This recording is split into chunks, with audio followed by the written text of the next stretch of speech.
Rema hari ini, Mazmur 119 ayat 103. Betapa manisnya janjimu itu bagi langit-langitku, lebih daripada madu bagi mulutku.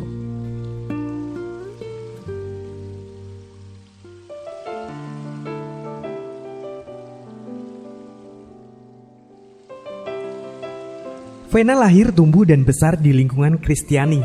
Kebetulan keluarga mereka beraliran karismatik sehingga bahasa roh atau tumbang dalam roh menjadi hal yang tidak asing bagi Vena. Seiring bertambahnya usia, Vena pun rindu bisa mengalami apa yang sering dilihatnya. Dalam hati kecilnya, ia bertanya kepada Tuhan, "Kapan ya Tuhan aku bisa seperti mereka?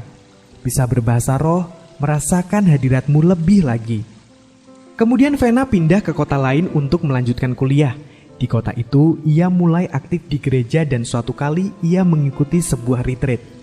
Di retreat itu, pembicaranya bertanya, "Siapa yang belum bisa berbahasa roh dan ingin bisa berbahasa roh?"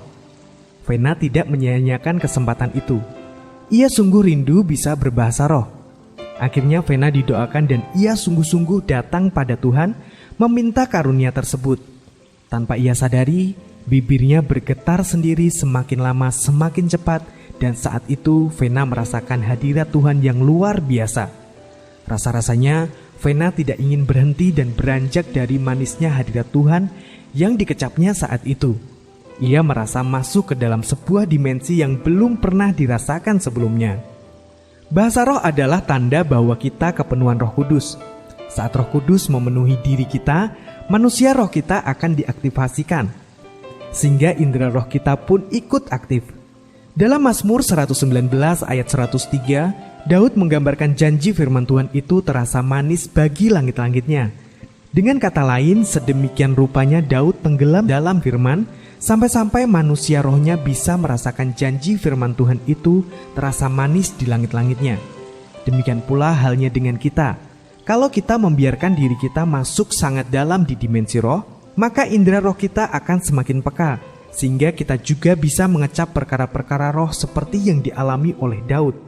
Oleh karena itu, teruslah aktifkan manusia roh kita dan rasakan diri kita masuk dalam negeri ajaibnya Roh Kudus. Mengapa Anda perlu masuk lebih dalam di dimensi roh dan menjadi peka terhadap perkara-perkara roh? Sudahkah Anda memiliki kepekaan dalam mengecap perkara-perkara roh?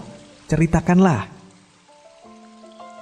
Bagaimana cara Anda agar Anda semakin masuk lebih dalam dimensi roh?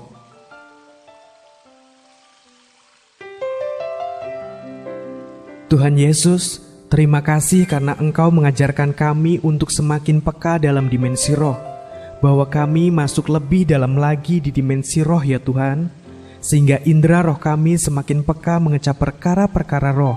Di dalam nama Tuhan Yesus kami sudah berdoa. Amin. Jika kita masuk lebih dalam di dimensi roh, maka indera roh kita akan semakin peka mengecap perkara-perkara roh.